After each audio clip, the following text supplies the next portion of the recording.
Hello दोस्तों, मैं हूं आपका दोस्त सागर और आज मैं आपको कहानी बताऊंगा हाल ही में रिलीज हुई series the last of us के एपिसोड 6 की। और इस एपिसोड को बेहतर समझने के लिए पिछले एपिसोड्स पर बनी हुई आप हमारी वीडियोस को चेक करना ना भूलें, जिनका लिंक आपको डिस्क्रिप्शन और ऊपर आई बटन में मिलेगा। और ऐसे ही बेहतरीन वीडियोस को देखते रहने के लिए हमारी इस चैनल को सब्सक्राइब करना और इस वीडियो को लाइक करना ना भूलें। एपिसोड की शुरुआत में सैम और हेनरी की मौत को 3 महीने बीत चुके होते हैं और पेड्रो नाम का एक बुढ़ा आदमी अपने घर पर आता है और तब उसकी पत्नी उसे इशारा करती है और वहीं पर जॉयल सामने आता है और वो बताता है कि वो पास से जा रहा है और उसे बस यहाँ से थोड़ी सी जानकारी चाहिए। और तब पेड्रो की पत्नी बताती है कि वो बुरा नहीं है, जिसमें उसने जॉयल के लिए सूप भी बनाया है और जॉयल अपने भाई टॉमी को ढूंढ रहा है ये बताता है। और तब पेड्रो को इस बारे में कुछ भी नहीं पता होता और वहां पर एली नीचे आती है, जिसमें जॉयल उसका भाई यहीं पर आसपास में होगा ये बोलता है। और तब पेड्रो बताता है कि यहाँ पर कोई भी नहीं हो सकता क्योंकि वो लोग कई सालों से यहाँ पर रह रहे हैं। और वहाँ एली फायरफ्लाइज के ग्रुप के बारे में पूछती है और तब उन दोनों में से किसी को भी इस ग्रुप के बारे में भी नहीं पता होता, जिसमें वो लोग अकेले वहाँ पर अपनी जिंदगी गुजारते हैं। और तब जॉयल उससे वेस्ट की तरफ टॉमी को ढूंढने जाने का रास्ता पूछता है और तब पेड्रो और उसकी पत्नी बताते हैं कि उन्हें वहां नहीं जाना चाहिए क्योंकि रास्ते में एक मौत की नदी आती है जिसमें हमेशा उसके आसपास लाशें बिछी रहती है और वहां पर जाने वाला कोई भी अभी तक वापस नहीं आया। और तब जॉयल इस बारे में सोचता है और उसे उसके भाई टॉमी के जिंदा होने पर अब शक होने लगता है। कुछ देर बाद जॉयल और टॉमी वहां से आगे बढ़ते हैं और वहां जॉयल को अब अजीब फील होता है और अब बढ़ती उम्र के चलते उसका मानसिक संतुलन भी कमजोर हो चुका होता है। और फिर वो दोनों वहां से नदी की तरफ आगे बढ़ते हैं जिसमें उन्हें मौत की नदी दिखती है और वहां से पार करके उन्हें दूसरी तरफ जाना होता है और उसमें भी काफी खतरा होता है, जिसमें एली को अब गन चलाना भी सीखना होता है। और फिर वो लोग रात को एक जगह पर रुककर सोने की तैयारी करते हैं, जिसमें एली भी जॉयल से मांगकर जागने के लिए थोड़ी सी दारू पीती है।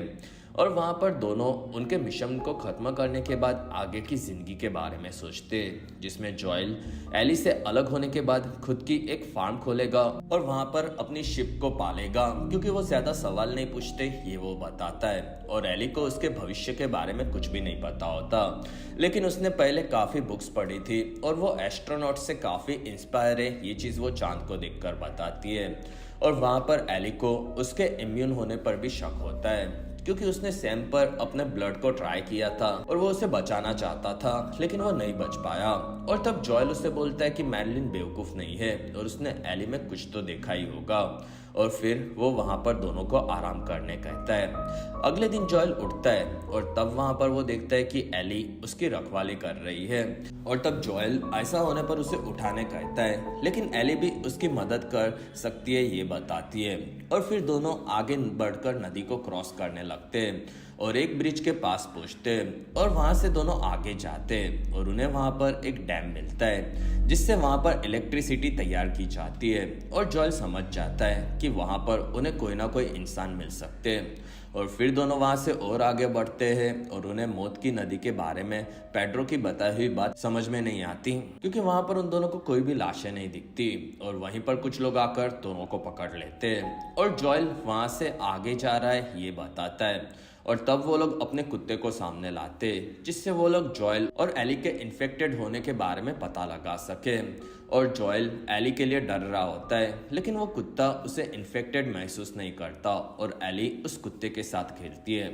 और फिर जॉयल वहां पर उन लोगों को बताता है कि वो अपने भाई को ढूंढ रहा है। और तब वहां पर मारिया नाम की एक औरत आकर उससे उसका नाम पूछती है और तब जॉयल अपना नाम बताता है। कुछ देर बाद वो सभी लोग पास के एक प्रोटेक्टेड शहर में दाखिल होते हैं और वहां पर अंदर जाकर आगे बढ़ते हैं, जिसमें जॉयल को वहां पर टॉमी मिलता है। और तब दोनों काफी खुश होते हैं और दोनों भाई का राम भरत मिलाप होता है। और फिर जॉयल टॉमी को बचाने आया है ये बताता है और तब टॉमी भी हंसता है। कुछ देर बाद मारिया, जॉयल, टॉमी और एली साथ में खाना खाते, जिसमें एली ने काफी वक्त से अच्छा खाना नहीं खाया ये वो बताती है। और मारिया को एली बाकी बच्चों से थोड़ी ज्यादा बड़ी और मैच्योर लगती है। और वहाँ टॉमी उन दोनों के आने के बारे में पूछता है और तब एली बताती है कि उन्होंने बाहर के कुछ लोगों को इस जगह के बारे में नहीं बताकर काफी डरा कर रखा है। और तब टॉमी बताता है कि यहाँ के लोगों को इस शहर की काफी परवाह है और वो लोग बाहर के किसी को जल्द से अंदर नहीं लेते और इसलिए उन्होंने मौत की नदी वाली अफवाह फैलाई है। और वहाँ जॉयल को टॉमी से अकेले में बात करनी होती है और तब टॉमी बताता है कि मारिया उसकी पत्नी है और ये सुनकर जॉयल चौंक जाता है। और फिर वो लोग पूरे शहर को देखने के लिए निकलते जिसमें मारिया वहाँ की सभी चीजें उन्हें दिखाती है और वो लोग इलेक्ट्रिसिटी से वहाँ की सभी चीजें यूज करते और सेफ रहते और वहाँ के बच्चों के लिए भी उन्होंने काफी चीजें तैयार की होती है जिसमें एली को वो जगह पसंद आती है और वहाँ के लोग खेती भी करते हैं जिसमें मारिया बताती है कि यहाँ पर सब लोग अपने हिसाब से रहते हैं। और जॉयल देखता है कि टॉमी अब काफी बदल चुका है और वो इस चीज से खास खुश नहीं होता और ये चीज टॉमी भी समझ जाता है। और फिर मारिया एली को वहां से घुमाने लेकर जा रही है और तब टॉमी और जॉयल हाँ बोलकर वहां से आगे बढ़ते हैं और फिर दोनों भाई एक बार में आकर बातें करते जिसमें टॉमी जॉयल के उसे ढूंढने आने से खुश होता है और जॉयल को ये चीज पसंद आती है। और टेस्ट के बारे में पूछने पर टॉमी को जॉयल बताता है कि वो ठीक है और तब टॉमी एली के बारे में पूछता है और वहाँ जॉयल बताता है कि उसे फायरफ्लाइज के एक ग्रुप में उसे पहुंचाना है और तब टॉमी बताता है कि वो दूसरी तरफ है और वहाँ जॉयल टॉमी को उसके साथ चलने कहता है और तब टॉमी मना कर देता है और जॉयल उसकी पत्नी क्या मना करेगी ये पूछता है और तब टॉमी बताता है कि वहाँ के लोग इस जगह को लेकर काफी सीरियस है और वो और मारिया काफी मेहनत से यहाँ पर आए हैं, साथ ही वो बहुत ही जल्दी बाप बनने वाला है। और तब जॉयल बोलता है कि उन दोनों ने पास्ट में कई गलत चीजें की है और वो इन चीजों से दुखी है। और तब टॉमी बताता है कि वो लोग दूसरे लोगों को मारते थे और ये चीज काफी गलत थी और ये चीज हमें ये भी बताती है कि उन दोनों के पास्ट में उन्होंने काफी बुरे बुरे काम किए होते, जिसमें टॉमी मारिया के साथ अपने बच्चों को सिक्योर करना चाहता है लेकिन जॉयल को ये चीज पसंद नहीं आती और वहाँ टॉमी भड़कता है और वो जॉयल की जिंदगी नहीं है लेकिन वो अपनी जिंदगी जीना चाहता है ये बताता है। और तब जॉयल वहां से निकल जाता है और वो बाहर आता है और तब उसे एक लड़की सारा जैसी नजर आती है और जॉयल अपनी बेटी को याद करके इमोशनल हो जाता है। दूसरी तरफ एली नहाकर बाहर आती है और तब उसे मारिया नीचे बुलाती है, साथ ही उसे एक रबर की ट्यूब भी देती है और ये किस काम की है ये चीज मुझे नहीं समझी और अगर आपको समझी है तो आप मुझे कमेंट सेक्शन में जरूर बताएं।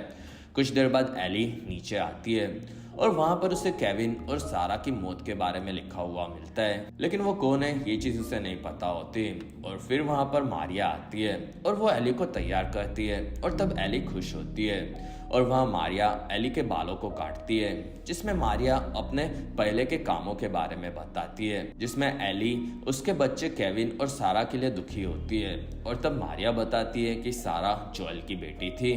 और तब एली चौंक जाती है और उसे जॉयल के बारे में सभी चीजें नहीं पता, ये चीज मारिया जानती है और वो बताती है कि टॉमी और जॉयल दोनों पहले लोगों को मारा करते थे लेकिन टॉमी काफी नादान था और वो सिर्फ जॉयल को फॉलो करता था और जॉयल काफी बुरा है और वो पूरी तरह से एली को जॉयल पर भरोसा नहीं करने कहती क्योंकि उन्हें धोखा वही दे सकता है जिस पर वो लोग भरोसा करते हैं। और तब एली हाँ बोलती है। कुछ देर बाद मारिया एली को एक बच्चों की मूवी दिखाने लेकर आती है और वो मूवी एली को बिल्कुल भी पसंद नहीं आती और तब वो वहां से निकल जाती है।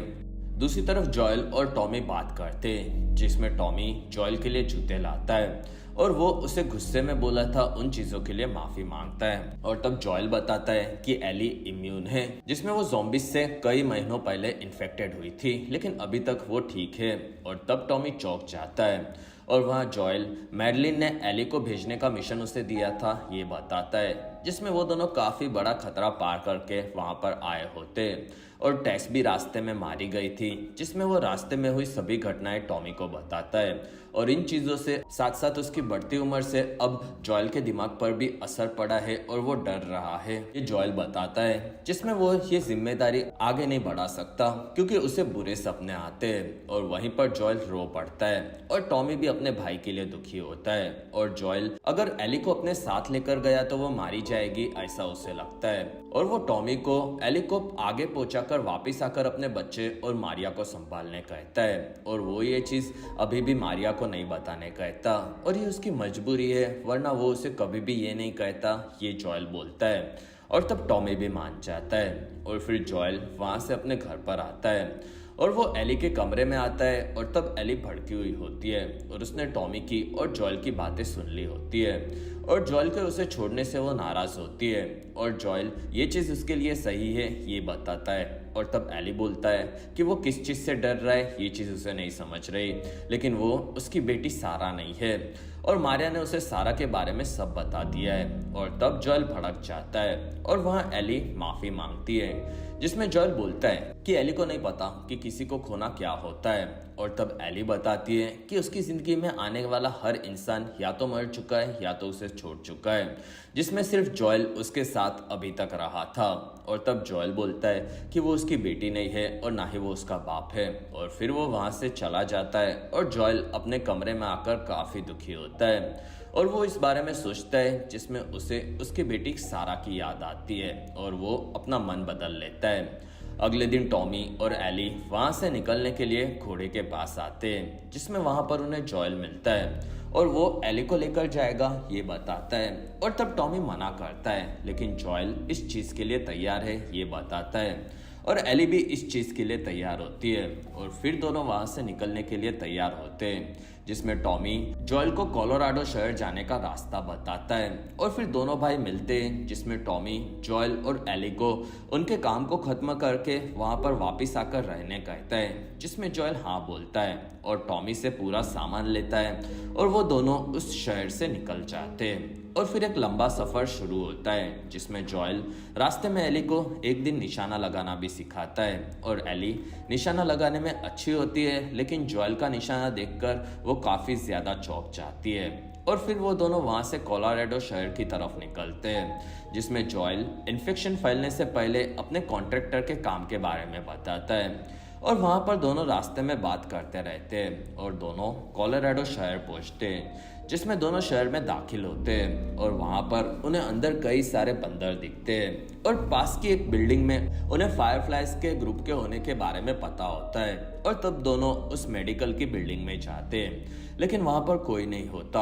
और उन्हें वहां पर एक लिस्ट मिलती है जो कि रास्ते में जरूरत पड़ने वाले सामान की होती है और तब जॉयल समझ जाता है कि वहां से फायरफ्लाइज के ग्रुप के लोग निकल चुके हैं और वो दोनों ऊपर से भी आवाजें सुनते हैं और तब दोनों ऊपर जाते हैं और उन्हें एक लैब में काफी सारे बंदर मिलते हैं और वहां पर दोनों को एक नक्शे से सभी फायरफ्लाइज के ग्रुप के जाने के बारे में पता चलता है और तब वहां पर नीचे कुछ लोग नजर आते हैं जो कि रेबल्स होते हैं और उनसे खतरा होता है और तब जॉयल और एली वहां से छुपकर नीचे आते हैं और अपने घोड़े की तरफ आगे बढ़ते हैं और तब एक आदमी जॉयल पर हमला करता है जिसमें जॉयल उसे हरा देता है लेकिन वहां पर एली देखती है कि जॉयल घायल है और तब दोनों वहां से घोड़े पर भागते हैं और उनके पीछे और भी लोग आते हैं और तब एली उन पर गोलियां चलाकर उन्हें रोक देती है।